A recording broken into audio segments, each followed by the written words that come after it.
బీహార్ లో ఏం జరుగుతా ఉందో నాకు తెలియదు, కానీ ఇక్కడ జంగల్ రాజును మీరు సృష్టించి నడిపిస్తా ఉన్నారు అని నేను అందరికీ కూడా ఒకటే చెప్తా ఉన్నా.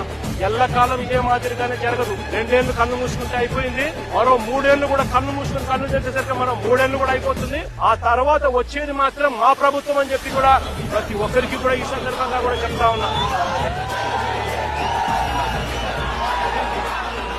చంద్రబాబు నాయుడు గారికి చెప్తా ఉన్నాను, ఆయన కొడుకు చెప్తా ఉన్నాను, ఆయనకు కొమ్ము కాస్తా ఉన్నా, ఆయన పార్టీ ఇతర పార్టీ నాయకులకు చెప్తా ఉన్నాను, ఆయనకు కొమ్ము కాస్తా ఉన్నా ఇలాంటి పోలీసు అధికారులకు కూడా చెప్తా ఉన్నాను.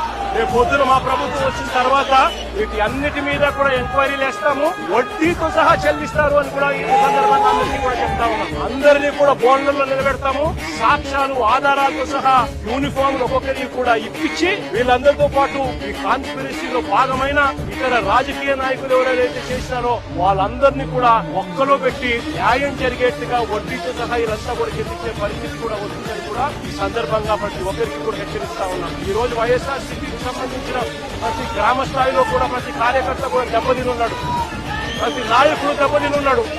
మీరు చేస్తా ఉన్న అన్యాయానికి వీళ్ళంతా కూడా దెబ్బతిని ఉన్నారు. వీళ్ళంతా పొద్దున ఆ ప్రభుత్వం వచ్చినప్పుడు మీ విషపూరిత విత్తనాలు ఆ రోజు పెద్ద చెట్టు అయినప్పుడు వీళ్ళు కన్నా స్పందించే తీరు స్పందిస్తున్నప్పుడు మీకేం జరుగుతుంది అని కూడా ఆలోచన చేసుకోమని చెప్పి చంద్రబాబు నాయుడు గారిని గట్టిగా హెచ్చరిస్తా ఉన్నా.